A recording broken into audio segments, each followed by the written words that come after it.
Good evening, ladies and gentlemen. Here we have a very pricey Aquabot Turbo T. This baby I bought in I don't know when I bought it. I think 2007. 10 years old. I bought it for $1,100 and went to drop it into the pool this year and it did not work at all. So first thing I did is came over and I tested my power supply, which, by the way, I called the company and the guy was kind of helpful. So I tested the power supply, which I'm going to show you right here. It's AC, so put your meter on double decimal point because it's going to be 38 or 39 volts AC. So you put it on, and we should be reading. Hopefully I can get it for you, but even think it read up to 40. There it is. Now when it flashes like that, it doesn't have a good connect, but 43 volts. So if you know you're getting 43 volts from your power supply and the lights are on, then what the guy at Aquabot said is, how about continuity? Well, when he said continuity, I was like, what does that mean? And then I thought about it for a little while, because he wasn't the most congenial person to talk to. But continuity means if you put your meter in one side, and I'm switching it to resistance. I was on volts, AC volts. I'm flipping it to ohms. And make sure there's no power. It can't be if you have this unplugged, but never test power on resistance. So what I did is I plugged in. These are the two that you use right here.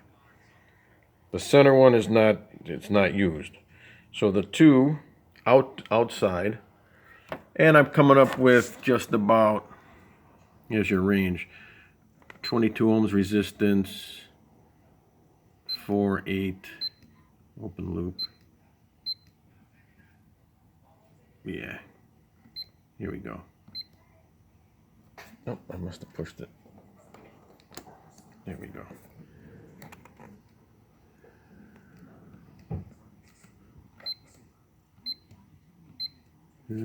That's not good. So anyway, it works. I'll show you in a minute. So what I did is, to test this plug, I did this. Stripped away a little bit, cut it, which you don't have to do. I'm going to show you right where to go, but this is as I was going down the loop. So the problem was, once you test that and you're getting no connectivity, it's your connections in here that are submerged. These are submerged, and I just put some nice Harbor Freight shrink wrap on it. You have to put the shrink wrap on when you cut this wire and peel it back about a foot at least. Make sure to put your shrink wrap on first. So I'm going to walk you through it.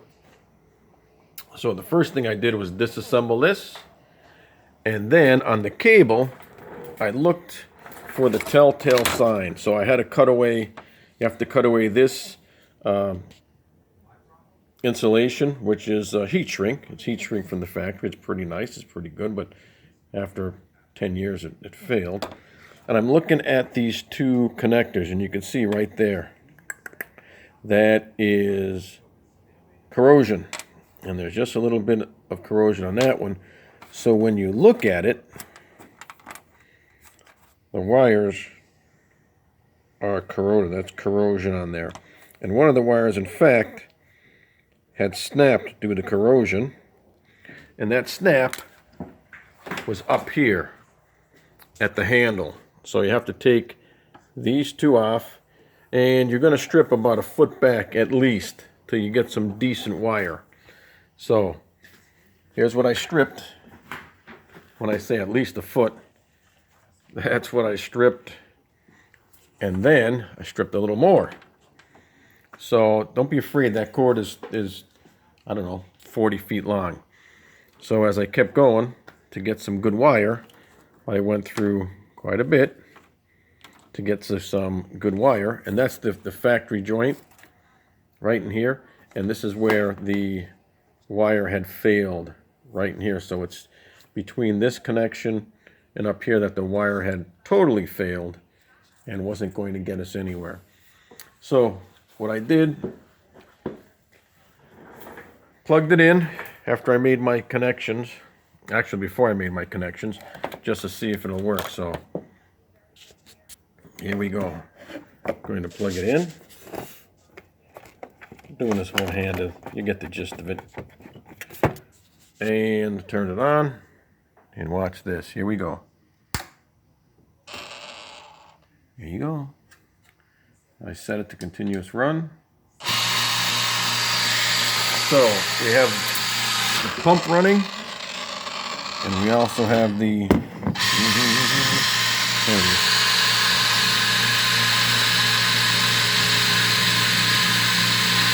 So that's working. Hopefully it'll last for a couple more years. A mouse did eat the impeller, but since it's in the middle of a summer, which by the way, here in Pennsylvania, we are not having global warming. It's been 3 weeks of 70-degree weather when it should be hot, and I should be in the pool drinking a beer and listening to that knucklehead Rush Limbaugh. He's pretty entertaining. So that's what happened. Just got to put it back together. And there is no, as you can see, I thought maybe it wasn't working because there was a connectivity or conductivity. It had to be in the water for these to turn on. That's not the case. All you do is you power it up. If you made all your connections and the connections are right, then all you have to do is put it back in. And, you know, that's the most critical piece, showing you where it comes in. And then you make your connection. I left myself a little bit more room. So that's how to save yourself. These are going for $926 in 2017 to replace this Aquabot Turbo T. So, yeah. And when I'm done, I go to work on my 68 Jaguar XK with the turbocharger on it, and I just put fuel injection. So we're never a dull moment here, but I figured I don't have time to be vacuuming a pool, so we're going to get our Aquabot Turbo T back in line. So hope you guys enjoyed the video, and have at it, baby.